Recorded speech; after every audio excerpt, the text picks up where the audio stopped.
Hello, I'm Gavin, and we are going to be making the iconic synthesizer in the song Guilty Conscience by 70 Shake. If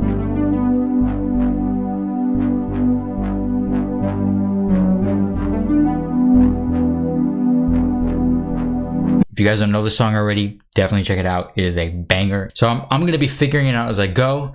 I like to do this to help you guys see my process and the way I think about things and the way that I create sounds and produce for other people, which I hope is useful to you guys. Let's go ahead and dive in. So I noticed there's a few layers in this. Those layers are as follows. We have a little pad that's kind of going on in the background that's just carrying the chords. We have a bass synth that's going boom, boom, boom, boom, boom, boom, boom, boom. And then we have, of course, the iconic da-da-da-da. So I've already laid out the groundwork for the other synthesizers. So I have the pads and I have the bass. You can hear them like this. That's just so we have a backdrop so we can get some context for how this synth is going to sound. So how do we make it go from this to... So I already have the pads, I already have the bass. If you guys want more of that, I can go into the process behind making the bass and the pads, but they're very, very simple. They're very easy to make. I will be putting all these out in a pack that you guys can download. So let's go ahead and pull up this instance of SERUM. Let's listen to this one more time. We hear this like a little bit of waveriness. That might be in the pads, but we'll go ahead and put this in this lead here too. The main thing that I'm gonna do is it's just gonna be, and we're gonna make that sound good. So part of what we do to get that detuned buttery goodness pad, I see it as like a square wave. Not that kind of square wave though.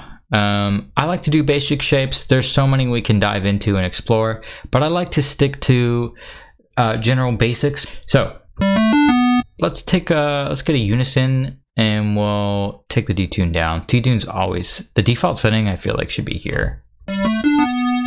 Okay, let's do even less of a detune. I also noticed off the bat that it's definitely not like an on-off kind of thing. So there's a little bit of attack to it. And then I'm gonna add a release, a decent amount of release, and then we're gonna take the sustain. Okay, so we're kind of in the realm there. I'm gonna take the release down a little bit more actually, and we're gonna take the decay. Okay, now let's go ahead and layer on just a sawtooth sounds. Okay, I kind of like that. Let's get some like decent amount. Okay. Great. Let's go ahead and add a filter to that, to both of them. I always like to add an envelope to the cutoff. It just adds some depth to it that I just love so much. So we're going to add this. Obviously we're not going to hear a ton because we didn't really affect the envelope here. So I'm going to go ahead and take this sustain way lower. Okay, and I'm actually gonna move the cutoff down a little bit, and right here we can click on this and change the intensity of that cutoff filter. Okay, and bring it down a little bit more. I'm gonna go ahead and take the decay down. Okay, and then we'll leave the sustain up a little bit. Now, another secret sauce trick that I like to do is I like to take the fine tune here and just tick it up a couple cents here and a couple cents down on the other one. What that does is it creates a natural sort of chorus effect that just makes it so nice. Okay, and sometimes I like to add the drive. I don't think I'm going to add it here, or at least not much. And let's go ahead and bring the cut down a little bit more.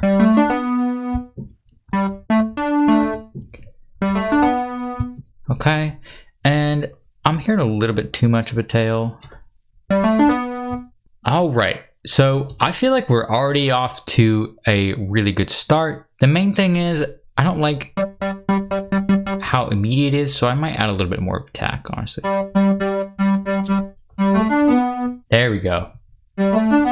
See how it's still like a pretty fast attack, but it's not feeling like it's like a piano per se. It's a little bit slower. And then maybe we'll take it back up just a little bit. There we go. Okay, let's go ahead and go to the effects. I'm hearing so much chorus on this, it's crazy. Okay, I'm not quite loving.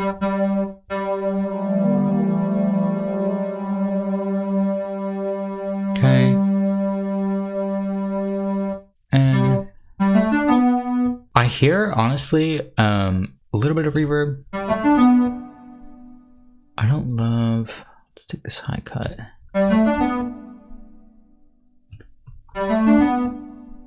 Okay, and then let's take this size.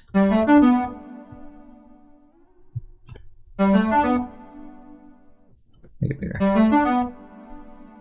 Just kidding, smaller. Okay, and I don't know. So let's go ahead and let's add a little bit of, let's try this actually.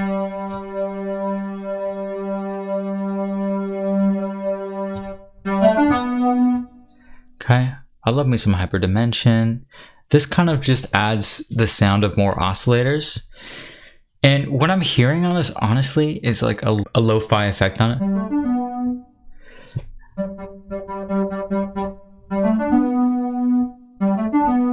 I'm going to do some effects, because what you hear on this main synth, and I know we're not super close yet, but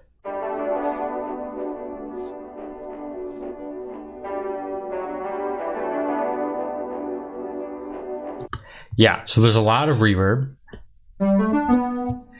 And honestly, I don't know. Let's hear it without this, actually. Okay, so I'm gonna go back on this. I don't think the square is the right move. I think it's a little bit, yeah, this is definitely the right move. Okay, so we're actually gonna switch this to triangle. We live and we learn. I think that sounds a lot better, but what I want to do to add a little bit of movement and a little bit of interest is add an LFO. And I'm going to add it to, I'm thinking the phase of honestly both of these, but let's just try one for now. So here's the phase. Now right now it's going to sound kind of crazy. You'll see what I mean. Okay, just kidding. Not that crazy.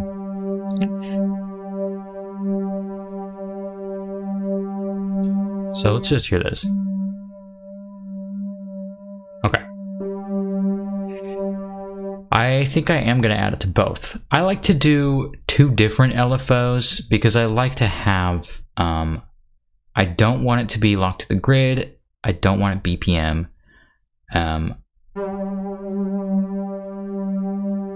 That way we get some slower detune and it also adds a little bit more movement.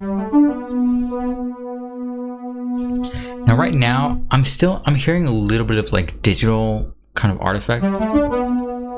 And it honestly could be this sawtooth. No. So what I'm gonna do is I'm gonna take this level up. I'm gonna take this down. Okay, maybe a little bit higher. Okay. All right. Let's go ahead. Sometimes I like to add some noise. And I like to filter it.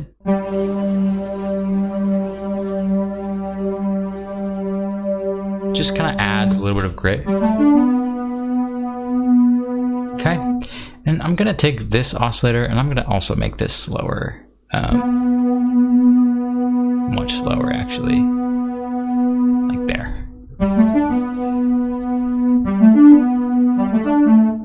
Okay. And I think the other thing that I'm going to want to do is actually take this cutoff filter and do this, and then also just set this point a little bit higher.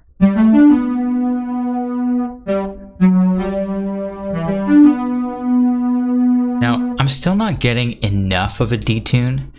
So there's a lot of ways to create a vibrato with this. If I want to do a global vibrato, I think the best and easiest way to do that is to go to the matrix, and let's go ahead and do it to LFO 3, and then we're going to go to global master tune, and then right now it's not going to be affected at all, but if we bring it up 1, we see it's quite heavily affected. So I like to do 2 things with SERUM. I like to have this be such a small, teeny tiny amount, and then I like to here is where we're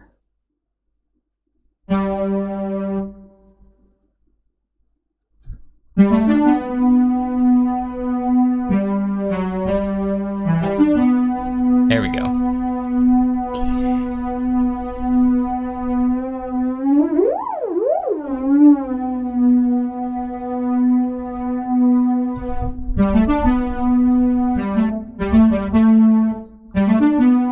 Okay. And then I'm going to go ahead and take the release just a little bit higher. There we go.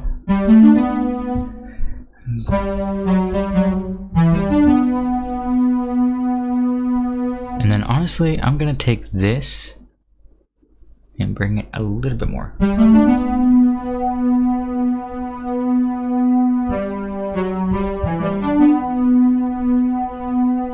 Okay, and then we got hyper, chorus, reverb, then filter.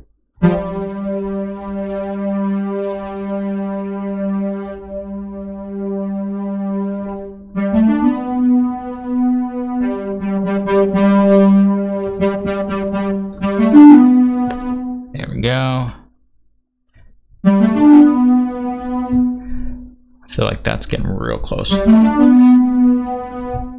Cool. I'm gonna take the mix down on this. Honestly, we could just turn the master down.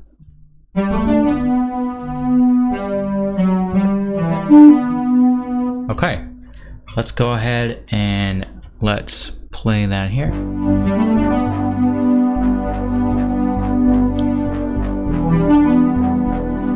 Honestly, the other thing I might add is a little bit of a delay.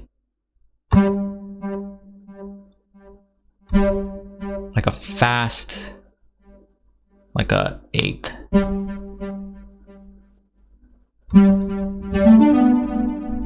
And then just a teeny. And then maybe a little bit more verb. Yeah, there we go. And again.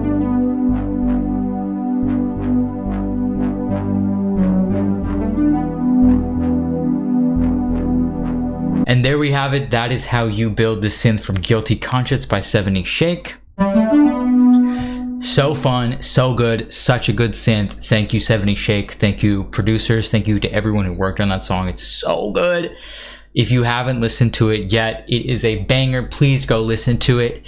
Again, thank you so much for watching. All of these synths that I used here are going to be available for you to download. If you don't want to do any of this effort, I'm just going to save these, upload them, you can download them. Thank you so much for watching, and I'll see you guys next week.